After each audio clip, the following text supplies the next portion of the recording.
जब स्कूल में तिलक लगा के जाते हैं तो हमारी शिक्षिकाएं हमें ट्रोल करती हैं कि क्या तिलक बोलती हैं? तिलक नहीं लगाना चाहिए, तिलक से कुछ होता नहीं है, पूजा पाठ कुछ नहीं होता, पूजा पाठ नहीं सिर्फ होता। कर्म होता है, कर्म ही धर्म है, तिलक लगाने से कुछ नहीं होता, भगवान की पूजा तो नहीं बोले करनी जब चाहिए। कुछ नहीं होता तो हमारे माथे पे लगा है तो तुम्हें क्यों मिर्ची लग रही है, ऐसा बोला करो मैडम। बोले जब कुछ नहीं होता तो हम लगाए हैं, तुम्हें क्यों कुछ कुछ हो रहा है। बोलो हम लगाए हैं, हो तुम्हें रहा है। लगाए हम तिलक हैं और मैडम को कुछ हो रहा है। पूछना मैडम से क्या हो रहा है तुम्हें। गुरुजी कंठ पे तिलक क्यों लगाते हैं? 12 तिलक होते हैं, 12 स्थानों पर तिलक लगाए जाते हैं और हम एक स्थान कंठ है। कंठ में माँ सरस्वती का वास होता है, इसलिए भगवान सर्वांग शरीर के सर्वत्र हिस्से में सब जगह हैं, तो इसलिए तिलक लगाए जाते हैं। गुरुजी जब हम अपने दोस्तों से बोलते हैं जीव हत्या पाप है, मांस मछली नहीं खाना चाहिए, तो वो हमसे ये बोलते हैं कि ऐसे तो पेड़ पौधों में भी लिविंग बींग्स हैं, वो भी उनमें भी जान होती है। तो बोले पेड़ पौधे थोड़ी खाते हैं, वो तो अनाज जब धान का पेड़ सूख जाता है तब उसका फल धान चावल के रूप में तब ना खाया जाता। वो कहते हैं उसे भी तो तुम मार के ही खाते हो। नहीं, बोले मार के क्यों खाते, वो तो अपने से भाई किसान खेत कब काटता है, फसल जब फसल पक जाती है, सूख जाती है, जब तक हरा होता है पौधा किसान नहीं काटता, जब पौधा सूख जाता है तब काटता है। तो वो प्रकृति ने अनाज हमारे लिए बनाया है तो हम अनाज खाएं। वो ऐसा कहते हैं, ऐसा किस शास्त्र में और कहाँ लिखा है? बोला लिखा है, पढ़ो शास्त्र के नाम चिल्लाने से होगा, बोलना अहिंसा ही परमो धर्मः, ये लिखा है। कहते हैं लेकिन वो नहीं मानते, कहते हैं शास्त्र में कहाँ बोले लिखा ना है? माने तो चूल्हे में जा, बोले तुम अपने बाप को पका के खा जाओ, हमें क्या दिक्कत। उनसे बोला करो कि तुम मांस तो खाते ही हो तो अपने बाप को शमशान ना भेजा करो, बाप को भी पका के खा लो। भाई जब मांस खानी है तो मछली मुर्गी खाते हो तो बाप की टांग भी खा लो, आज कल हाथ खा लेना, फिर पेट खा लेना। भाई मांस तो बाप के अंदर भी है। बोला उनसे कि भाई जब तुम मांस खा ही रहे हो, बकरे का, मछली का, मुर्गे का, तो फिर बोले दादी मरे तो पका के खा लेना। बोलना ऐसे। गुरुजी द्रौपदी जो थी वो यज्ञ सैनी थी, तो जब दुशासन ने उसे छुआ तो उसने उसे वहीं पे भस्म क्यों नहीं कर दिया, उन्होंने सेल्फ डिफेंस क्यों नहीं की? ऐसा है कि किसी को भस्म करने के लिए ना सारी तपस्या नष्ट करनी पड़ेगी। यदि मैं आपको श्राप दूं तो श्राप तो दे सकता हूं, लेकिन फिर मेरी सारी तपस्या जो जिंदगी भर की है वो समाप्त हो जाएगी, मैं जीरो पे आके खड़ा हो जाऊंगा। ये बताओ कि रावण को तो वशिष्ठ जी भी मार सकते थे, विश्वामित्र जी भी मार सकते थे, पर इन लोगों ने कहा कि प्रभु हम क्यों अपनी तपस्या एक राक्षस को नष्ट करने में लगाएं, आप आओ और आप मारो, हम अपनी तपस्या क्यों लगाएं, फिजूल में खर्च करें। इसलिए द्रौपदी ने चाहती श्राप देने भी लगी, बाद में फिर रोका गया, सारी तपस्या नष्ट हो जाती। इसलिए द्रौपदी ने कहा कि श्राप देने से नष्ट करने से बेहतर है कि कृष्ण को बुला करके और लाज बचाई जाए। और बुलाया कृष्ण आए। गुरुजी मेरे दादाजी दिन भर आपकी भागवत सुनते हैं, लेकिन फिर भी उन्हें क्रोध बहुत आता है। जब उन्हें क्रोध आता है तो कहते हैं मैं सब कुछ छोड़ के वृंदावन का वासी हो जाऊंगा, गौरी गोपाल में जाके खा लूंगा, वहीं रह लूंगा। हाँ तो ये उम्र भजन करने की ही तो है, घर पे क्या कर रहे हैं दादाजी? तो उनकी सेवा तो हमें करनी पड़ेगी ना। करनी पड़ेगी, करो, पर उनका बोलना कि अब आप तीर्थ यात्रा पे निकलो, आपको घर पे इस उम्र में 60 के बाद घर पे नहीं रहना चाहिए। 50-60 बेटा बेटी का ब्याह करके भ्रमण करो, तीर्थ यात्रा करो, भगवान का चिंतन करो, इस धाम उस धाम में रहो, भजन करो। उनसे चला नहीं जाता है, वो बहुत मुश्किल से टहल पाते हैं, अपना क्रियाकर्म बहुत मुश्किल से कर पाते हैं। इसलिए बोलते हैं जब तक चल पा रहे हो तब चलो, वरना एक दिन तो ना चलने वाले बन ही जाओगे। इसलिए जब तक पाँव हैं तब तक तीर्थ यात्रा कर लो जी, वरना फिर तो आश्रित रहना ही पड़ेगा। तो अब आप लोग सेवा करो। राधे राधे गुरुजी। राधे राधे गुरुजी। राधे राधे। आपके चरणों में कोटि कोटि प्रणाम है गुरुजी। खुश रहिए। गुरुजी हमको आशीर्वाद दीजिए कि मेरे मायके और ससुराल दोनों खुशी से रहें। तो अभी नहीं खुशी से? अभी मेरे पापा दिसंबर में गुजर गए हैं तो माँ बहुत दुखी रहती है। कितने साल के थे पापा?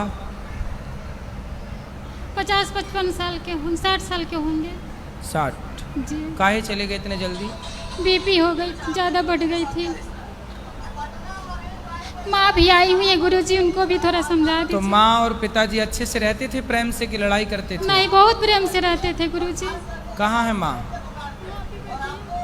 अच्छा, अब ना रो, और पिताजी गए, अब क्या करें, विधि का विधान यही है, आने वाले को जाना पड़ता है। इसलिए जो हुआ वो एक विधान है और उसे स्वीकार करना ही चाहिए। जी गुरुजी, मेरे बेटे से थोड़ा बात करो। बोलो। राधे राधे गुरुजी। राधे बेटा, बोलो। चलो यहाँ बात कराओ। मंत्र सुनाइए बेटा। ओम कृष्णाय वासुदेवाय, सुनाइए। क्या बोल रहे हैं? ओम कृष्णाय वासुदेवाय। ठीक, बोले हो मुझे गया, सुबह दीजिए। कोई बात नहीं मैया, ठीक है।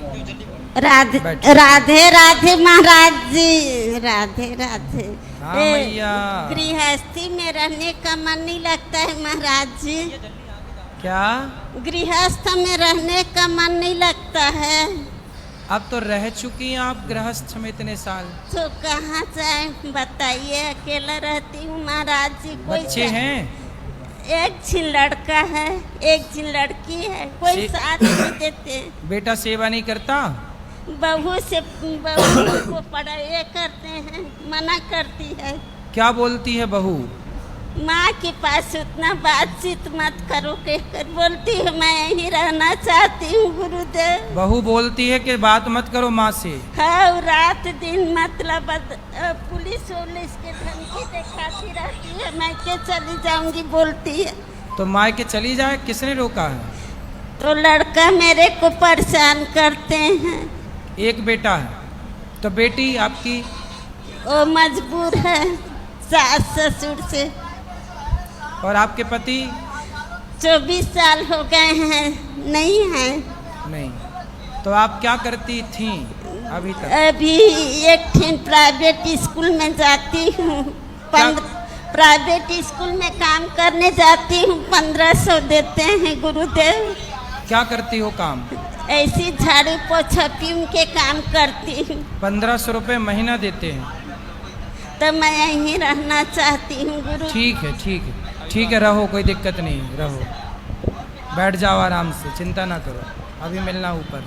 जय श्रीमन नारायण गुरुजी। जी जी। आपके चरणों में मेरा कोटि कोटि प्रणाम। जी। कैसे हैं आप गुरुजी? कृपा है।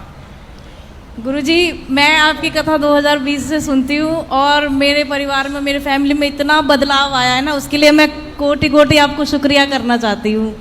बहुत ज़्यादा बदलाव आया है इसके लिए। गुरुजी, मेरा प्रश्न ये है कि जो जाप करती हूँ माला का, उसमें क्या होता है कि जैसे जाप करते हैं तो जैसे बुरे जैसे ख्याल होते हैं ना, वो नेगेटिविटी सी आती रहती है, ऐसा क्यों होता है? नेगेटिविटी आने दो, जो आती है आने दो और जाने दो। इस गलत विचार को जाने दो और अच्छे विचार आए तो रोक के रखो। विचार सबके भीतर आते ही रहते हैं, अच्छे बुरे यही है। पर कोई लोग अच्छे विचार को रोक लेते हैं, बुरे विचार को नहीं। कुछ लोग बुरे को रोकते हैं, अच्छे को नहीं। गुरुजी, और जैसे मैं सेवा करती हूँ, ठाकुर जी की घर में है, तो जैसे करती हूँ ना, तो मुझे जैसे कि लगभग रेगुलर ही जैसे होता है ना कि बहुत ही इमोशनल हो जाती हूँ मैं, मेरे आंसू रुकते ही नहीं रहते हैं। अच्छा है, भगवान के लिए रोना अच्छा है, भगवान की याद में रोना अच्छा है, भगवान के साथ समय बिताना अच्छा है, भगवान की सेवा में लगे रहना अच्छा है, यही अच्छा है। गुरुजी, इसका भी श्रेय आप ही को जाता है, आप ही के कारण ये बदलाव आया है मेरे अंदर। और गुरुजी, मैं ये कहना चाहती हूँ कि एक मेरी फ्रेंड है, उसका प्रश्न ये है कि उसने एक ब्रह्म ज्ञान लिया था गुरुजी से, तो उनका मंत्र ये था कि उन्होंने कोई माला नहीं दिया, कोई नाम नहीं बताया। उन्होंने ये बोला है कि जैसे हम श्वास लेते हैं, जैसे हमने अंदर लिया बाहर लिया, जो इसके द्वारा जो शब्द होते हैं उसी का आप सुमिरन कीजिए और चलते फिरते उठते बैठते यही सुमिरन। कौन सा मंत्र का सुमिरन करें? जी, जैसे हम सांस में से यूँ लेते हैं और छोड़ते हैं, उनका कहना ये है कि तो जैसे सांस का सुमिरन करें। जी, सांस मतलब सांस। जी, वो कहते हैं कि हर सांस में भगवान का ही नाम है। जैसे हम कौन से भगवान का नाम? तो दिया नहीं होगा भगवान का। जी, एक्चुअली उन्होंने शब्द नहीं दिया, उन्होंने कहा है कि जब जैसे साधना करेंगे ना 1-2 घंटे, वो कहते हैं साधना पे बैठ जाइए। कुछ भी करो, ध्यान करो, साधना करो, पर ये तो बताओ कि किनका ध्यान करोगे?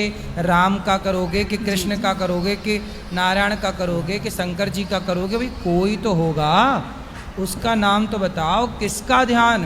कोई होगा नहीं तो ध्यान किसका करेंगे? जी जी गुरुजी। और सांसों का क्या ध्यान करना है?